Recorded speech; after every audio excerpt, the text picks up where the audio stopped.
Hi there, Dr. Liz Carter here, and today I wanted to talk about something that's super vital to your health, water.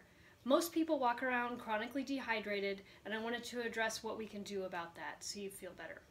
So today I'm a little behind on my own water intake, so I'm going to pour myself a glass here and drink a little bit as we go along to make sure that I stay hydrated. Okay, great. So I just wanted to give you a little bit of background on water and why it's so important for us. So 70% of our body is actually made up of fluid weight, which is mainly water. So that is a ton of weight. When we're newborns or infants, we're about 90% water, and then as we get older and maybe over 60 or into 75 years old, we end up being about 60% water. But most human adults are about 70% water.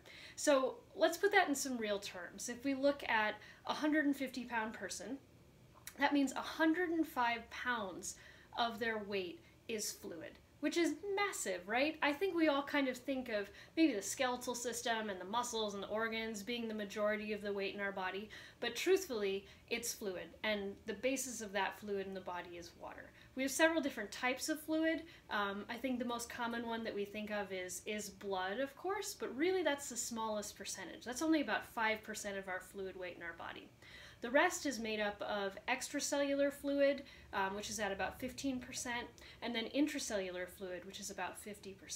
So that extracellular fluid is super, super important. It's essentially the communications matrix between your cells and your circulatory system and your nervous system. Everything that you need transported in and out of the cells goes through that extracellular matrix. And then, of course, the intracellular cells, they're blown up, and their fluid volume is mainly water, which is super important, right? We need proper hydration in all of our cells for them to be able to function well. So that's the lovely overview of water in your body. And then I wanted to talk a little bit about how we get water into the body and maybe what we're missing nowadays and why we're a little bit dehydrated, or mostly chronically dehydrated. A lot of it has to do with our dietary choices. So, and of course water. But let's focus on diet for right now. So a lot of foods that we eat do contain water, right? Most of them have a small percentage or a large percentage of water. So I'll set this down for a second here. So if we look at fresh fruits and vegetables, like this lovely onion here or pear, these guys are about 80% water. So it's a lot, right? You can get a lot of fluid volume from eating fresh fruits and vegetables, which is fantastic. But we all don't eat quite as much of that, myself included sometimes, as we might need. So if we have things in our diet like crackers or chips, things that are purposely dehydrated and are tasty because of it, these are really only about 3 to 7% water. If we're looking at grains that are cooked like pasta or cereal, well, pasta ends up being about 60% water when it's cooked. Grains like cereal is really only about 12% water.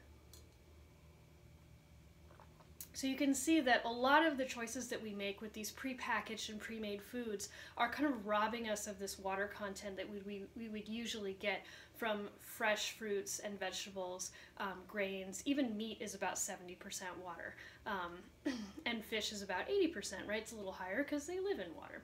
So really looking at our diet choices can be helpful in understanding why we might be missing out on hydration.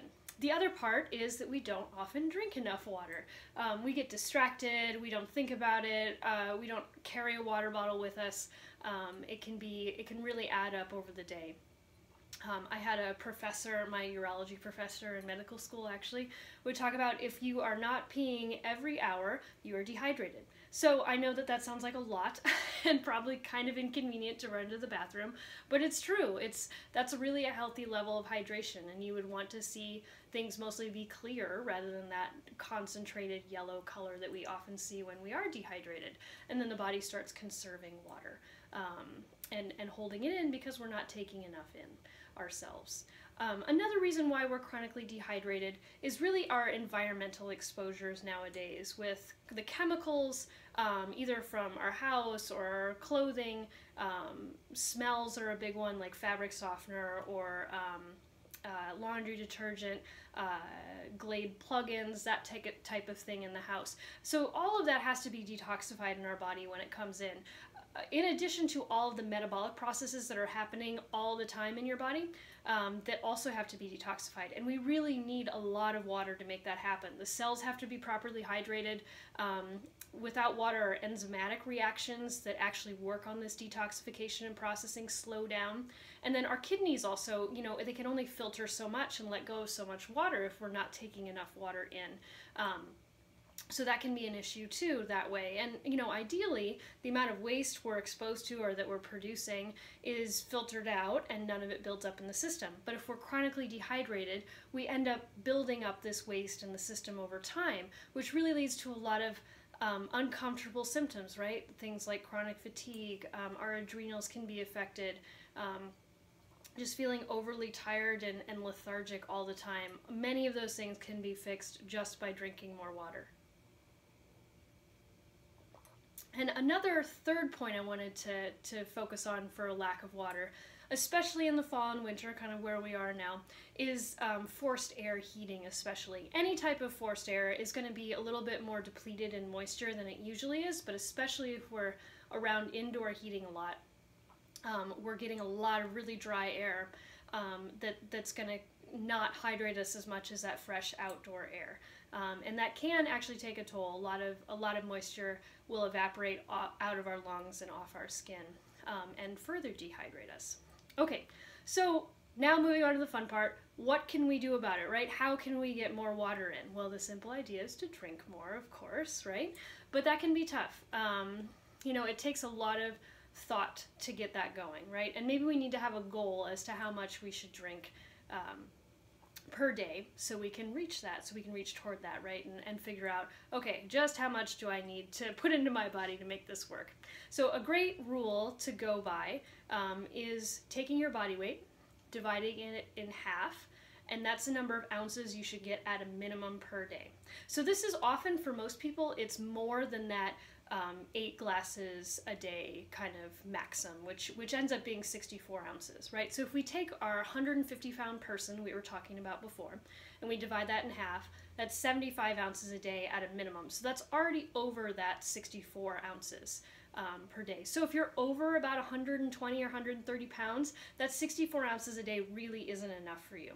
And of course, this varies greatly based on your diet and exercise levels. If you are someone who eats more fruits and vegetables, you might need less water per day. But if you are someone who eats a little bit more dehydrating food, you will need more water. And sometimes that thirst mechanism that tells you need to drink shuts down after a while. If you are dehydrated, your body gets really efficient. It realizes that most of its water is coming from food rather than you drinking water. So it will start to confuse hunger and thirst signals a little bit. It'll wrap the two together. So when you start drinking more water, oftentimes your hunger will go down, which is fabulous, right? Good weight loss tip right there for you. Drink more water.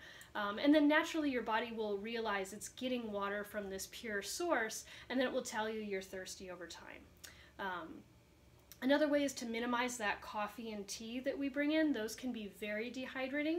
They are diuretic fluids. So what that means is that they will force more fluid out of the system than they bring in. So it really is advisable to do as much pure water as you can. You can certainly make it fun, add some lemon, add some lime. I know people who add berries or mint, anything to make it palatable for you. That's really delicious. Yeah, so, and I think as well, exercise is a really big thing to look at for water intake.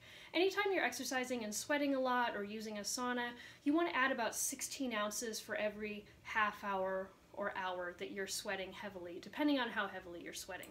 And then if it's kind of a lighter workout with minimal sweating, you probably want to go for about 8 ounces, you know, every half hour or hour added on to your total for the day. Yeah, so that's mainly what I wanted to talk about here. I did want to address one more issue that we've been hearing about a lot lately, which is this overhydration component.